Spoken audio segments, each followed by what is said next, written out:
बताओ क्या सही है, घोड़े काले हैं कि नीले हैं? वाइट कह लो या नीले कह लो, क्योंकि कुछ लोग वाइट कहते हैं कुछ नीले, पर नीला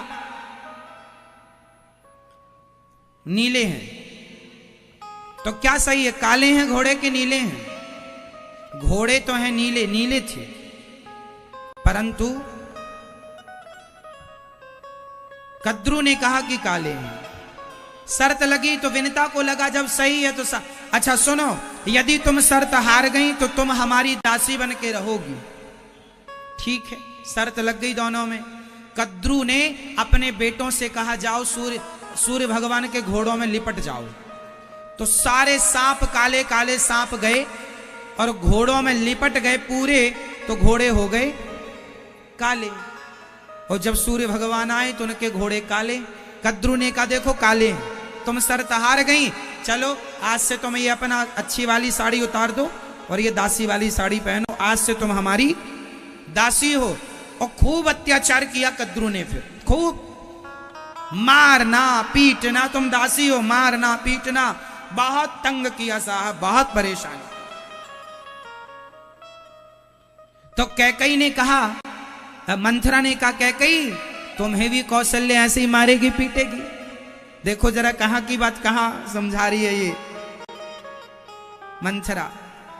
एक दिन गरुण जी आए विनिता मां से, अपनी मां से मिलने। तो मां को गरुण जी ने देखा, मां ने देखा, गरुण जी ने देखा मां की हालत ऐसी, एक हड्डी की हो गई। मां ये कैसी हालत बना रखी है?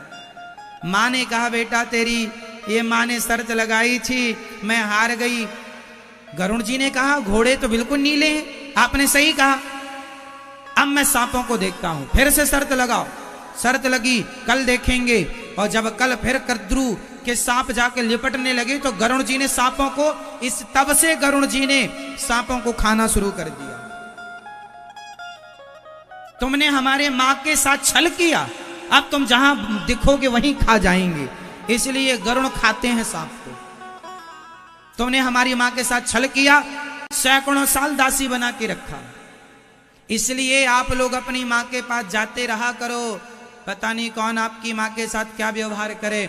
गरुण जी बहुत दिनों में जाते थे, एक बार बहुत दिनों में गए, तब तक तो मां खूब उन पर अत्याचार हो चुका और सांपों को जो हमला किया। और फिर विनिता ने कद्रू से कहा मैं शर्त जीत गई, अब तू मेरी दासी, पर मैं तुझे दासी वासी नहीं बनाऊंगी, तू अपनी पत्नी की तरह रह। कोई अत्याचार नहीं किया विनिता, क्योंकि सज्जन थी। और सांपों को जो मारा गरुण जी ने, सारे सांप भागे। तो एक सांप आके यमुना जी में रहने लगा, उसी का नाम था कालिया नाग। यहां पर श्राप था गरुण जी को कि आप यहां आ नहीं सकते इस क्षेत्र में, उस यमुना जी के तट पर, इसलिए यहां आते नहीं थे। इसलिए गरुण जी के डर से यहां के छिप गए थे कालिया नाग, इसलिए फिर छिप ही रहे वो। फिर भगवान ने कालिया नाग को मारा, फिर वो आप कथा जानते हैं। इसलिए गरुण जी से सारे सांप डरते हैं। तो ये सारी सौतों की कथा, खूब कथाएं सुनाई मंथरा ने कैकई को भड़काने के लिए। और जब कैकई को भड़काने के लिए जब ऐसी कथाएं सुनाई तो कैकई मंथरा की बातों में आ गई और आकर के क्या बोली, परऊं कूप तुए वचन पर, सकल पूत पति त्याग, कहसी मोर दुख देखी बड़, कस न करब हित लाग। कैकई मां ने कहा तू कहेगी मैं कुएं में गिर जाऊंगी, तू कहेगी मैं अपने पुत्र को, पति को त्याग दूंगी, आज से तू मेरी गुरु, मैं तेरी चेली।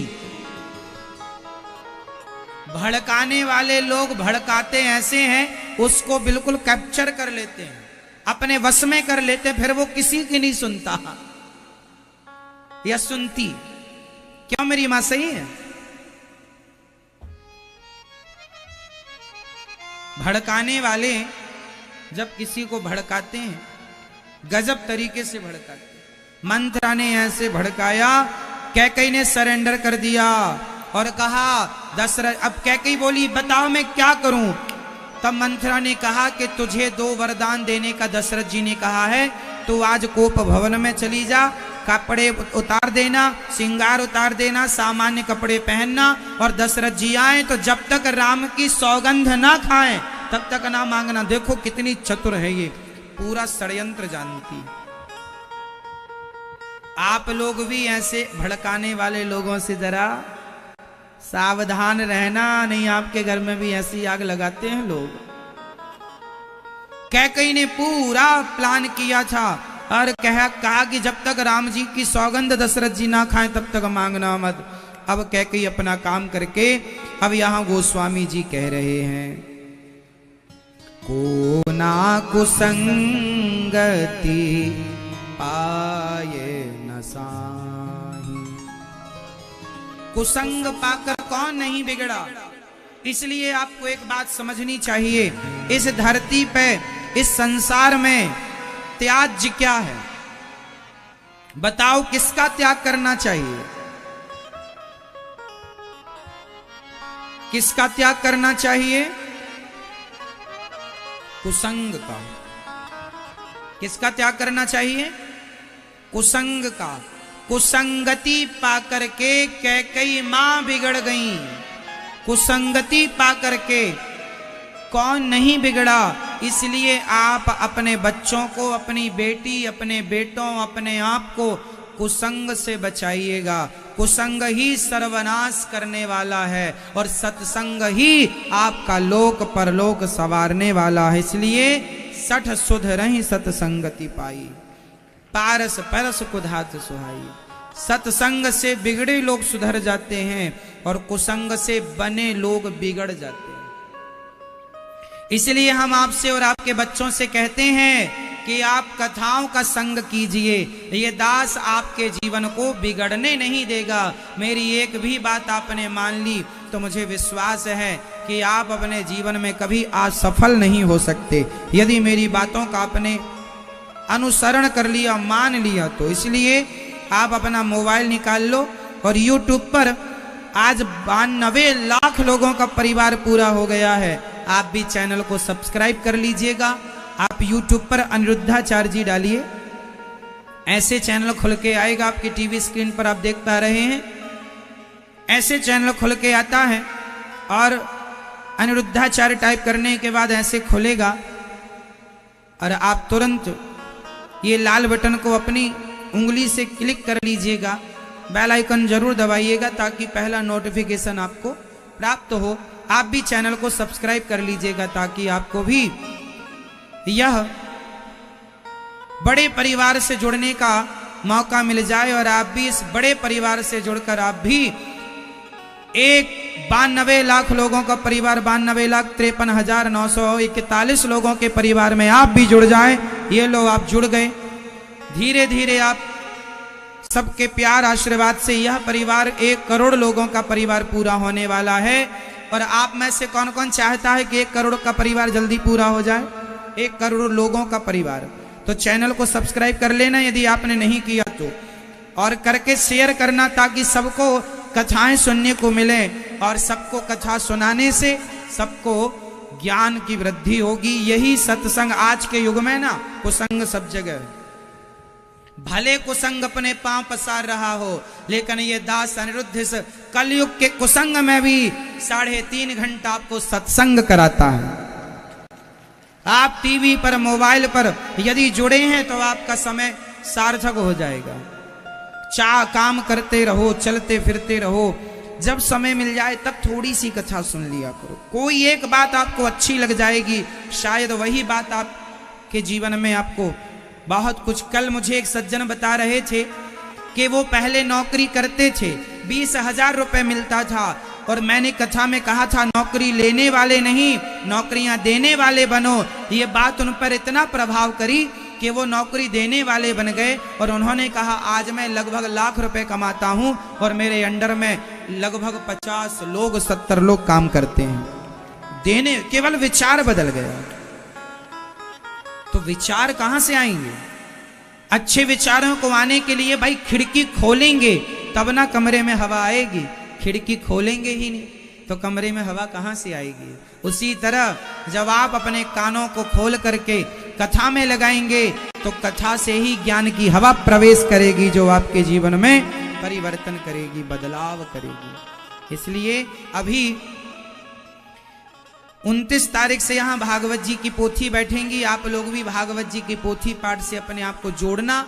अभी भागवत जी की पोथी मतलब जो भागवत जी अपने पूर्वजों के लिए कराते हैं, अपने घर की सुख शांति समृद्धि के लिए कराते हैं, आप वृंदावन आकर भागवत जी की पोथी करा सकते हैं।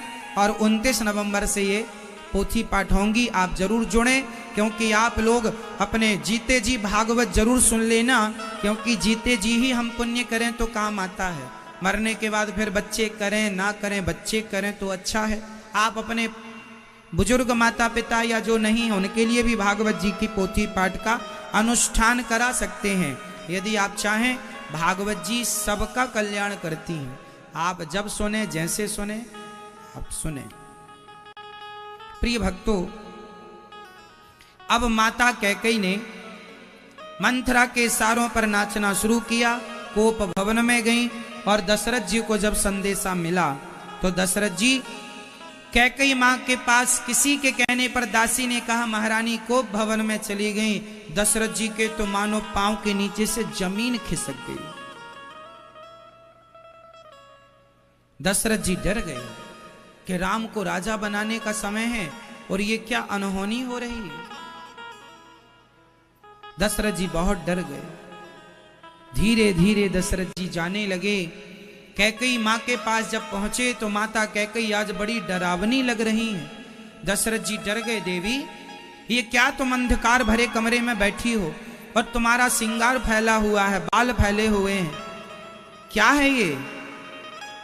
इसी का नाम है साहब त्रिया चरित्र। नारी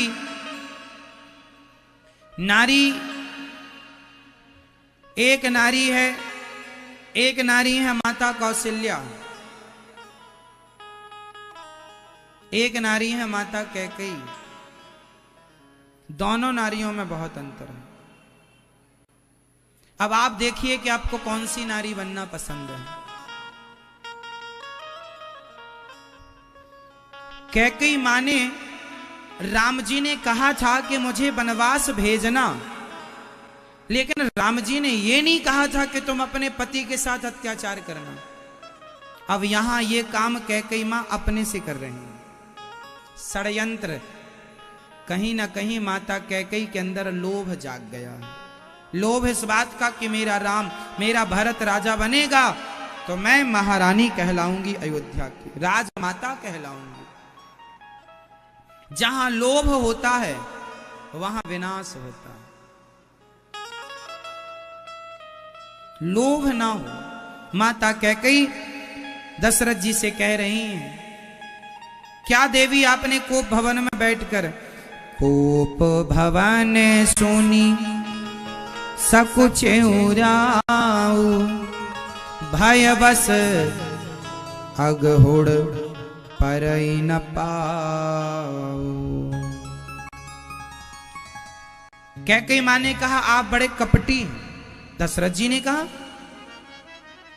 मैं कपटी हूं? क्या कपट किया देवी? आपने ये कपट किया कि आप राम को राजा बना रहे हैं और आपने हमें बताया भी नहीं।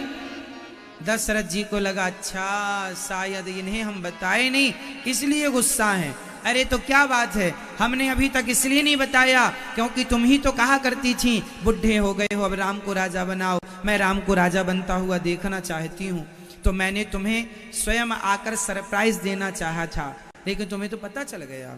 कैकेयी मां बोली मुझे क्यों ना पता चलता, आपने मेरे साथ कपट किया है। कौन सा कपट किया? बोले मेरे बेटे को तुमने ननिहाल भेजकर और बेटे के सोने में तुमने राम को राजा बनाने की घोषणा कर दी, एक बार हमसे पूछा भी नहीं।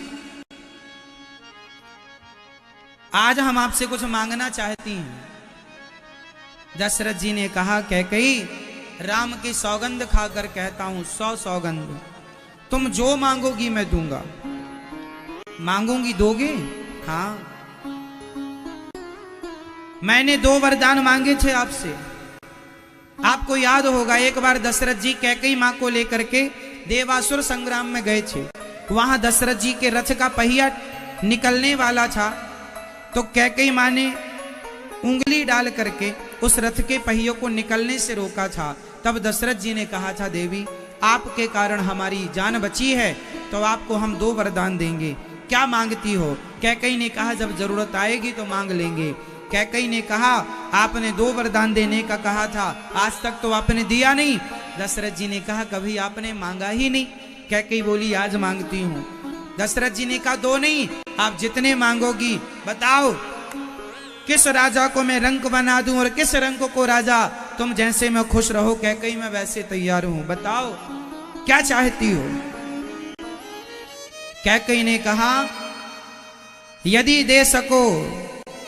तो कैकेयी ने वरदान मांगा।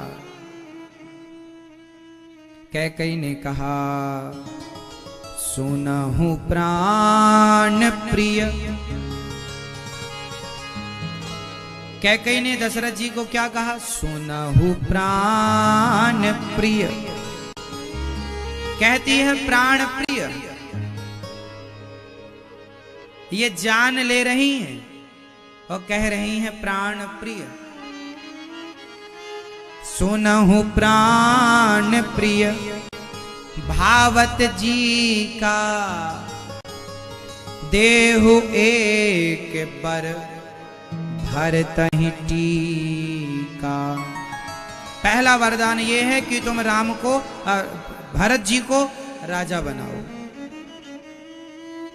ठीक है, दशरथ जी ने इसे सहर्ष स्वीकार कर लिया। यदि तुम चाहती हो कि अयोध्या का राजा राम नहीं भरत बने तो मुझे कोई दिक्कत नहीं, पर दूसरा भी चाहती हूं। क्या?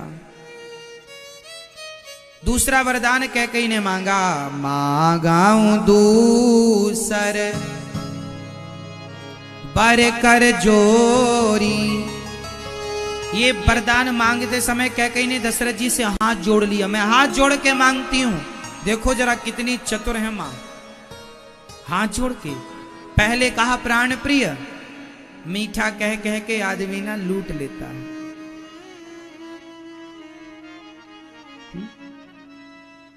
हाथ जोड़ के कह रही हैं, मांगऊं दूसर बर कर जोरी, पूर्वहु नाच मनोरथ मोरी। मेरी विनती सुनो। क्या?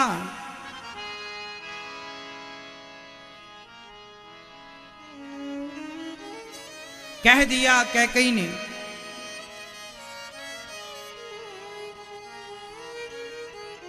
चौदह वर्ष तापस वेश, तापस वेश विशेष उदासी। 14 बरस राम बनवासी।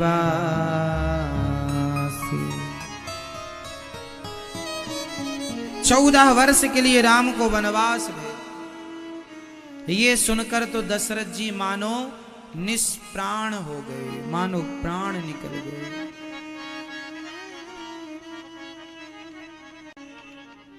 क्या बताएं, अब प्राण बचेंगे नहीं शायद। दशरथ जी ने कहा कैकेयी मजाक कर रही है। अच्छा, कैकेयी ने 14 वर्ष का ही वनवास क्यों मांगा? कैकेयी को लगा कि भरत राजा बन जाएगा और राम चला जाएगा तो 14 साल में भरत जी ना राज्य चलाना सीख जाएंगे, कोई डिस्टरबेंस नहीं होगा ना। कहीं राम रहे तो कहीं षड्यंत्र करके मेरे भरत का राज्य छीन ना लें, इसलिए कोई झंझट ही नहीं, इसलिए वनवास।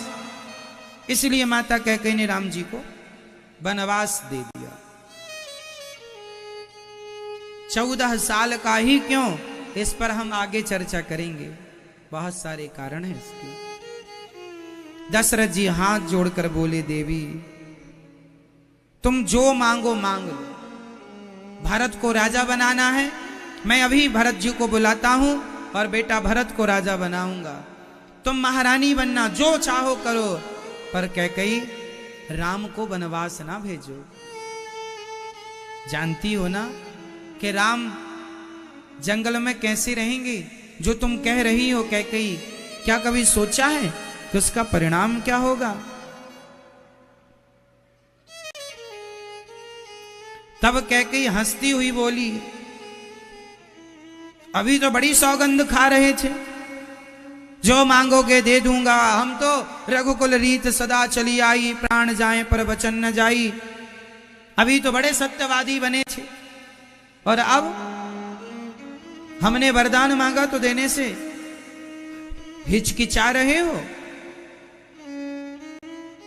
और सुनो, रघुकुल की रीति रही है, यहां के राजा सत्य बोलते आए हैं। 2 वरदान देने का बोला है, देना है, नहीं देना तो मना कर दो। लेकिन ये याद रखो कि इस कुल की सत्यता चली जाएगी आपके साथ। कैकेयी मां ने कहा, नहीं, असत्य समपातक पुंजा, असत्य से बड़ा कोई पाप नहीं है, इसलिए आपको जो मैंने वरदान मांगे हैं वो देना चाहिए। दशरथ जी कैकेयी को पहली बार इस रूप में देखी, इतनी निर्दयी हो गई कैकेयी मां, इतनी निर्दयी, इतनी निर्दयी। दशरथ जी से कहती हैं, रघुकुल रीत सदा चली आई। और धन्य है दशरथ जी, सत्य के लिए लड़खड़ा तो गए पर हाथ जोड़ रहे हैं। देवी कैकेयी, मैं तुम्हारे हाथ जोड़ता हूं, राम को वनवास ना,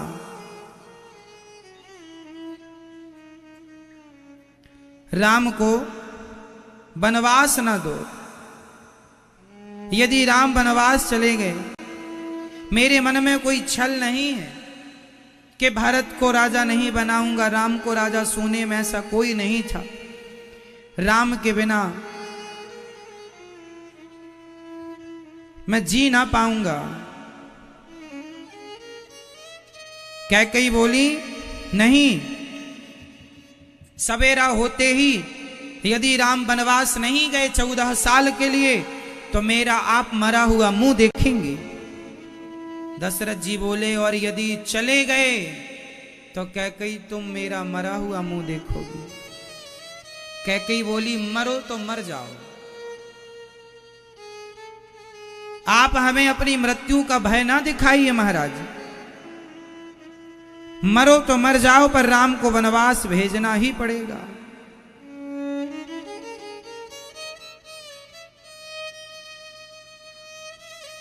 गोस्वामी जी लिख रहे हैं, गहि पद विनय कीन्ह बैठारी, जने दिन कर कुल हंसी कुठारी। मांगो माथ अवही देहु तो ही, राम विरह जनि मारसि मोहि। राखु राम कहो जेहि तेहि भांति, नहीं न जरहि जन्म भर छाती। कैकेयी, तू जो चाहे ले ले, हाथ जोड़कर कहता हूं। दशरथ जी कैकेयी मां के चरण में गिर गए, लेट गए। मैं तेरे पांव पकड़कर कहता हूं कैकेयी, राम के बिना मैं जी ना पाऊंगा, मैं रह ना पाऊंगा, राम के बिना मैं। कैकेयी ने कहा, जब इतने ही नाटक करने थे, जब ऐसा ही करना था, तो अंत में आपने ये क्यों कहा, मांग मांग मैं सब दूंगा, जो मांगेगी दूंगा। और अब मांग रही हूं तो आप रो रहे हैं।